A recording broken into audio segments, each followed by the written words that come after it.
1947 ఇండియాకి బ్రిటిష్ వాళ్ళ నుంచి ఇండిపెండెన్స్ వచ్చిన సంవత్సరం. మన ఇండియాకి ఇండిపెండెన్స్ వచ్చే సమయానికి మన ఇండియాలో 565 ప్రిన్సీ స్టేట్స్ ఉన్నాయి. ప్రిన్సీ స్టేట్స్ అంటే మన దేశంలో ఉన్న ఇండిపెండెంట్ రాజ్యాలని అనుకోవచ్చు.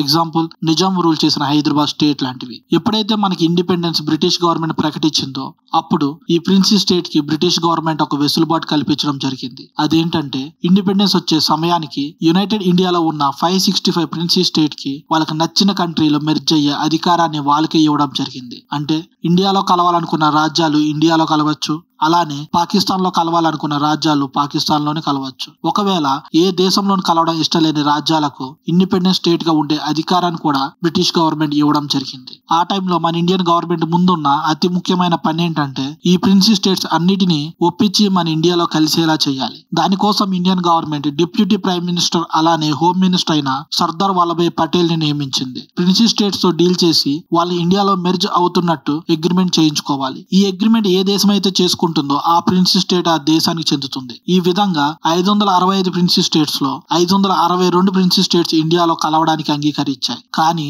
3 ప్రిన్సీ స్టేట్స్ మాత్రం ఇండియాలో కలవడానికి సిద్ధంగా లేవు. అవి జునాగఢ్, హైదరాబాద్, కాశ్మీర్. ఇప్పుడు మనం ఈ జునాగఢ్, హైదరాబాద్ గురించి తెలుసుకుంటేనే మనకి కాశ్మీర్ ఇష్యూ మీద ఒక క్లారిటీ వస్తుంది. ఫస్ట్ గా జునాగఢ్ కింగ్డమ్ గురించి చూద్దాం. ఇది ఇప్పటి గుజరాత్ లో ఉంది. ఈ జునాగఢ్ కింగ్డమ్ ఇండియాలో కలవడానికి ఒప్పుకోలేదు. దానికి ఒక కారణం ఉంది. అదేంటంటే జునాగఢ్ రాజు వచ్చి ఒక ముస్లిం. సో ఈయన ఇండియాలో కలవడానికన్నా పాకిస్తాన్ లో కలవడానికి మొక్కువ చూపాడు. పాకిస్తాన్ తో కలుస్తున్నట్టు పాకిస్తాన్ గవర్నమెంట్ తో అగ్రిమెంట్ కూడా చేసుకోవడం జరిగింది. అంటే లీగల్ గా జునాగఢ్ రాజ్యం పాకిస్తాన్ లో ఒక పార్ట్ అయిపోయింది. కానీ జునాగఢ్ ప్రజలు మాత్రం దాన్ని యాక్సెప్ట్ చేయలేదు. దానికి కారణం జునాగఢ్ లో మెజారిటీ ప్రజలు హిందువులే ఉండేవాళ్ళు. ఎప్పుడైతే జునాగఢ్ రాజు పాకిస్తాన్ లో రాజ్యాన్ని కలపడానికి పాకిస్తాన్ అగ్రిమెంట్ చేసుకున్నాడో వెంటనే జునాగఢ్ రాజ్యంలో ప్రజలందరూ ఉద్యమాలు చేయడం మొదలు పెట్టారు. దానితో బ్రిటిష్ గవర్నమెంట్ ఇన్వాల్వ్ అయ్యి అక్కడున్న ప్రజలకు ఓటింగ్ రైట్ ఇచ్చారు. అంటే ప్రజలు ఓటింగ్ ద్వారా డిసైడ్ చేసుకుంటారు ఇండియాలో కలవాలా లేక పాకిస్తాన్ లో కలవాలా అని. దానికి 99% మంది ఇండియాలో మెర్జ్ అవ్వడానికి ఓట్ చేశారు. దానితో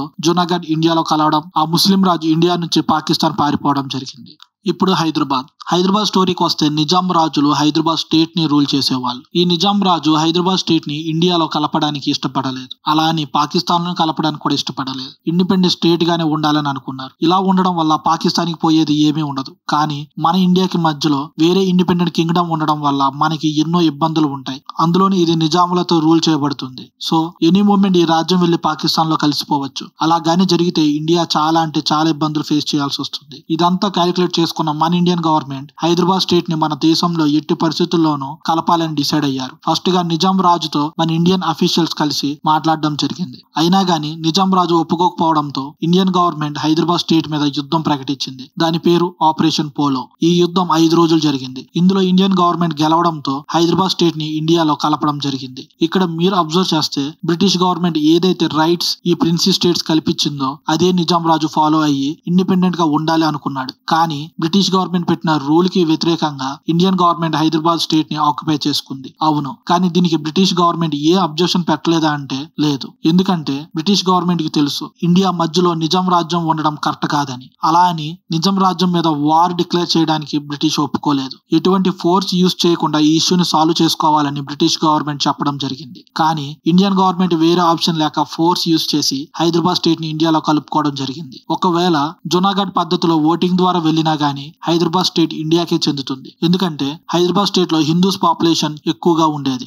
సో ఎలా చూసుకున్నా గానీ హైదరాబాద్ స్టేట్ ఇండియాలోనే కలిసేది. ఇప్పుడు కాశ్మీర్. ఈ కాశ్మీర్ ఇష్యూ అటు జునాగఢ్ ఇష్యూ ఇటు హైదరాబాద్ ఇష్యూని మిక్స్ చేసినట్టు ఉంటుంది. నా నాలెడ్జ్ ప్రకారం నేను గ్యాదర్ చేసిన ఇన్ఫర్మేషన్ ప్రకారం ఏం జరిగిందో చెప్తా. అంతా విన్నాక ఏది రైట్ అనిపించిందో చెప్పండి. జునాగఢ్ రాజు వచ్చి ముస్లిం, కానీ అక్కడ ఉన్న ప్రజలు వచ్చి హిందూస్. ఓటింగ్ సిస్టమ్ పెట్టారు, ప్రజలు సెలెక్ట్ చేసుకున్నారు, జునాగఢ్ ఇండియాలో కలిసింది. ఇది జునాగఢ్ స్టోరీ. కానీ ఇక్కడ రివర్స్. కాశ్మీర్ రాజు వచ్చి ఒక హిందూ, కానీ అక్కడ ఉన్న ప్రజలు వచ్చి Muslims. So same Junagadh issue ప్రకారంగా ఏం జరగాలి? ప్రజలకు ఓటింగ్ పెట్టి వాళ్ళకి నచ్చిన దేశంలో కలపాలి. కానీ అలా జరగలేదు. ఎందుకు జరగలేదు అనేది చూద్దాం. కాశ్మీర్ కి రాజైన హరి సింగ్ తన ప్రజలకు కావాల్సినట్టుగా పాకిస్తాన్ లో కలపడానికి సిద్ధంగా లేడు. రాజ్యాన్ని అయితే ఇండిపెండెంట్ గా రూల్ చేయాలనుకుంటాడు. ఒకవేళ అలా కుదరని పక్షాన ఇండియాలో కలపాలని అనుకుంటాడు. ఆబ్వియస్లీ కాశ్మీర్ లో ఉన్నది ముస్లిం ప్రజలు కాబట్టి వాళ్ళు దాన్ని అంగీకరించలేదు. సో జునాగఢ్ లో జరిగినట్టే అక్కడ ప్రజలకు ఏ దేశంలో మెర్జ్ అవ్వాలనుకుంటారో ఓటింగ్ ద్వారా తెలుసుకుని ఆ దేశంలో కలిపేయాలి. కానీ కాశ్మీర్ ఇష్యూలో మాత్రం అలా జరగలేదు. అలా జరగకుండా ఉండడానికి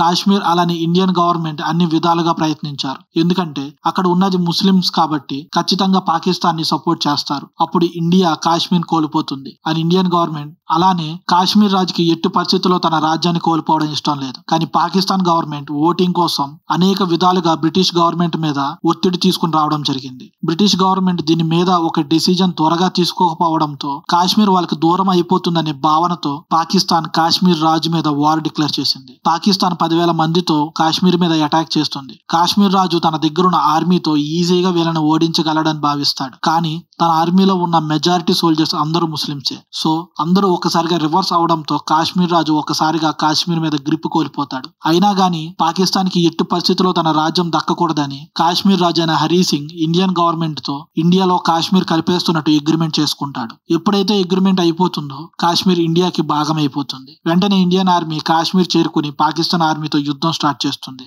దానితో కాశ్మీర్ ఇష్యూ కాస్త ఇండియా పాకిస్తాన్ ఇష్యూగా మారిపోయింది. ఇరు దేశాల ఆర్మీలు కాశ్మీర్ లోకి చొరబడి ఒకరినొకరిని చంపుకోవడం మొదలు పెట్టారు. ఈ సమయంలో పాకిస్తాన్ గవర్నమెంట్ ఈ ఇష్యూని బ్రిటిష్ దగ్గరికి తీసుకుని వెళ్ళింది. జునాగఢ్ రాజు పాకిస్తాన్ తో అగ్రిమెంట్ చేసుకున్నా గానీ ప్రజల ఓటింగ్ ప్రకారం జునాగఢ్ ని ఇండియాకి ఇవ్వడం జరిగింది. అలానే కాశ్మీర్ ప్రజలు కూడా ఓటింగ్ పెట్టి వాళ్ళు ఏ దేశం కావాలో అందులో కలపాలని ఆర్గ్యూ చేయడం మొదలు పెట్టారు. దానికి బ్రిటిష్ ప్రభుత్వం అంగీకరించింది. కానీ అప్పుడు కాశ్మీర్ లో ఉన్న గొడవల వల్ల అది జరగలేదు. దానితో కాశ్మీర్ ని 2 ముక్కలుగా చేసి LOC బార్డర్ పెట్టి దాన్ని లైన్ ఆఫ్ కంట్రోల్ అన్నారు. ఈ LOC పైన ఉన్నది POK, పాకిస్తాన్ ఆక్యుపైడ్ కాశ్మీర్, కింద ఉన్నది ఇండియన్ కాశ్మీర్. ఇది మన లెక్క. అదే పాకిస్తాన్ వాళ్ళని అడిగితే పైన ఉన్నది పాకిస్తాన్ కాశ్మీర్, కింద ఉన్నది ఇండియన్ ఆక్యుపైడ్ కాశ్మీర్. ఈ ఇష్యూ ఇలానే కంటిన్యూ అయ్యేసరికి ఈ ఇష్యూని సాల్వ్ చేయడానికి అప్పటి ఇండియన్ ప్రైమ్ మినిస్టర్ అయిన నెహ్రూ ఈ ఇష్యూని UNO, యునైటెడ్ నేషన్స్ ఆర్గనైజేషన్ దగ్గర పెట్టారు. UNO 3 పాయింట్స్ కాశ్మీర్ ఇష్యూని రిసాల్వ్ అవ్వడానికి పెట్టింది. ఫస్ట్ ది కాశ్మీర్ లో ప్రస్తుతం జరుగుతున్న గొడవలు ఆపేయాలని చెప్పింది.